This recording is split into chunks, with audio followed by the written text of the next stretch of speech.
Today we're tightening up the tie rods. It's hard to do, and it's cold outside. Gates is helping.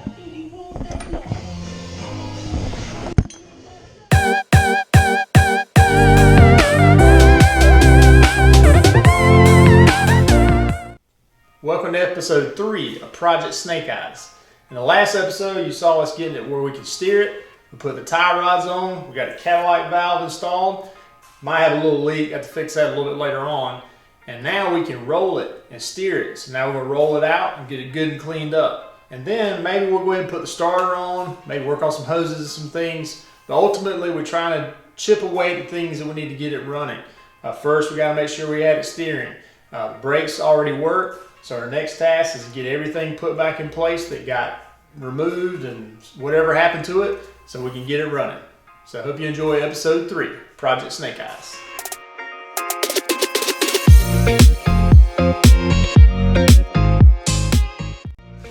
All right, we got the steering hooked up. Everything's working great. I kind of evened up the wheels the best I can, so now it should be easy to roll. We're gonna roll it out of here and get it washed up.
Got her all cleaned up, and it is simply amazing how much better it looks. Underneath, lots of dirt to get out of the driveway. Now we gotta push her back in her home and get her running. The next step, all clean.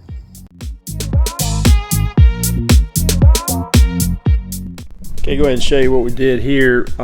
So in order to get the truck running, I've got to put the air box back on. I've got the crankcase depression regulator is missing, the CDR. Luckily, as I mentioned before, if you take everything out of here, the bracket for it was in the back. So I've got the bracket, the bolts were laying up in there, so I got that ready to go. So we're cleaning this up. We're gonna spray some truck bed liner here, make this all nice and clean. We're going to put the overflow tank for the radiator back on. We're going to put the air box back on, and then we're going to spray under here as well so we can go ahead and put the heater back in. I'll do all those things so when we get ready to start it up, she'll run. See it when we spray it. Okay, very simply masked. This spray bed liner has a really good control, so sorry, I was a little close to the mic. So we're gonna, again, spray this area so we've got it covered and we can put it back together and get it running.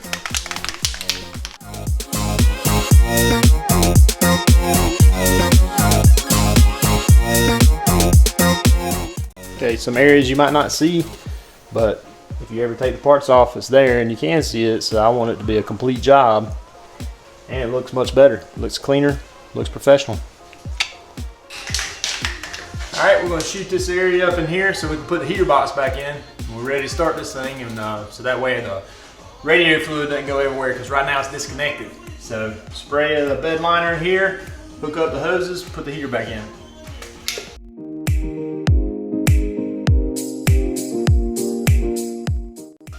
Now, something I wasn't clear on is I'm gonna do a bed liner on the whole inside. Probably like a Line-X system. So I just want to get these areas I can't reach once I put the heater back in. And we got it. You're just chilling, aren't you? Okay, one thing I did is I ordered a hose kit for this Humvee. And I think it basically replaces all the major hoses, like the radiator hose down low, this radiator hose up high, right there. And then this connector to the overflow tank. Along with, it's got a few pieces for the heater. So before we put the heater back in here, I want to go ahead and replace these hoses. And I actually have a new hose coming for the CDR. Since it was missing, the CDR actually came with the kit too, because it's all the filters, it's the fuel filter, the CDR, and the air filter. So we'll have a new CDR and a new hose here, because it looks like somebody kind of jerry-rigged the elbow here. So we got the whole proper hose coming. So we're going to go ahead and replace what we got. And then go ahead and put the heater in at least, and maybe hold the reservoir tank off for now until we get, there's a little hose that connects the CDR to the crankcase depression regulator right here under the breather, and I gotta have that. You gotta have that put on before you put it in there. So we might hold off before we put everything back in here so it's easier to get to. So let's go ahead and replace the hoses we got. Okay, here's what we're doing. The hose kit came with a length of hose to replace all these little connectors that connect to the heater. And it's these little things that ultimately put you on the side of the road, losing pressure and leaking all over the place. So it's worth it. I mean, this one's got some damage to it, so who knows how long that would last. And it's really easy to do. You just pull it off of here and measure the length of the pipe and stick another piece on. So we'll go ahead and do all these pieces here. We've already done that one. We've got a few more to do.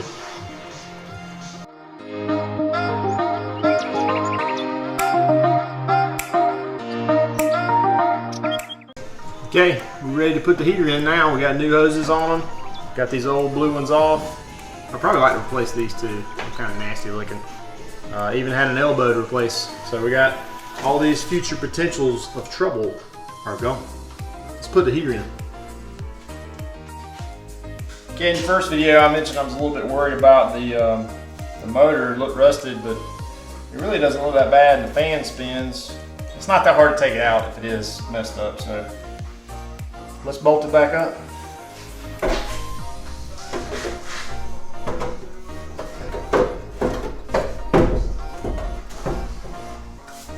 Need my bolts.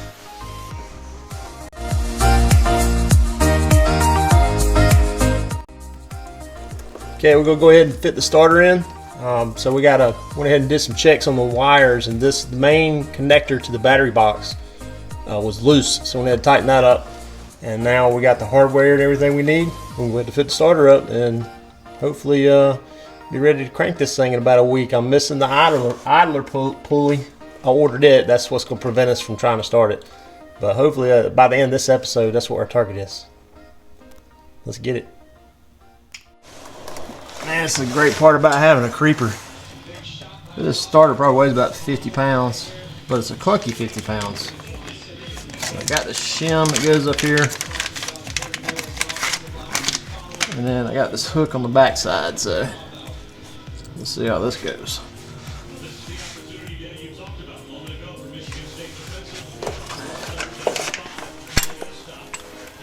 Got some brand new bolts here from Humber Parts guy.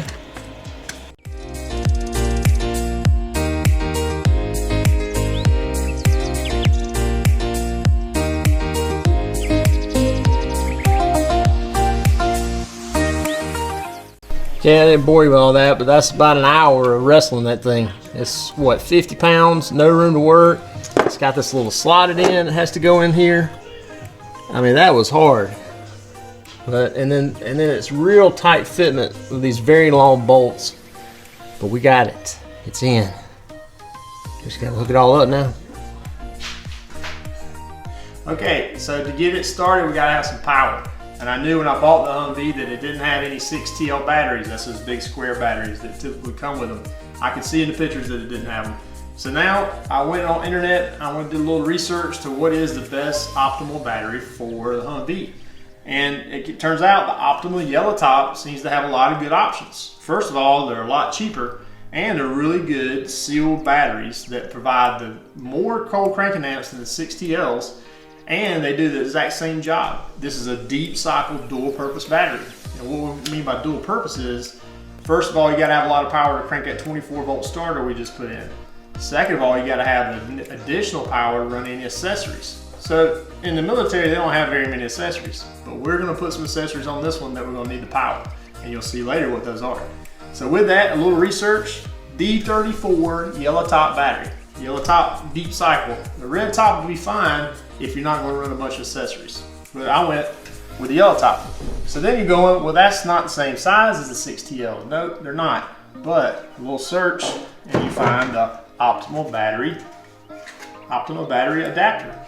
Bolts right in, battery slide and lock in, and you use your stock holder in place.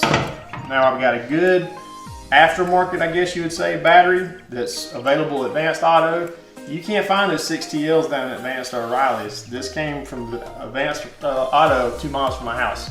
So if one goes out, run down there and pick them up. And they're about half the cost of the 6TL. So easy to replace. So we're gonna get these in, we're gonna hook it up and see what works and see what don't. All right, let's install them. It actually turns out it's pretty simple. They sent these mounting bolts for the bracket, but no nuts or washers, so luckily I have plenty of those. Stainless steel, of course. So it's really straightforward. So we just snap them into the tray, align the batteries so we can put them in series, which is kind of odd because in series means positive to negative and negative to positive. And then we'll be hooked up. So let's slap it together.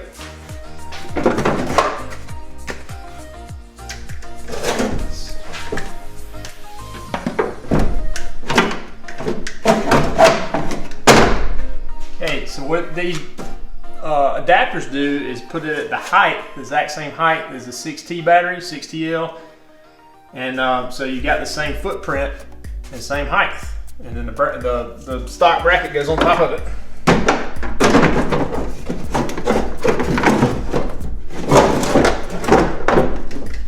Slide right in. Don't need the handle anymore.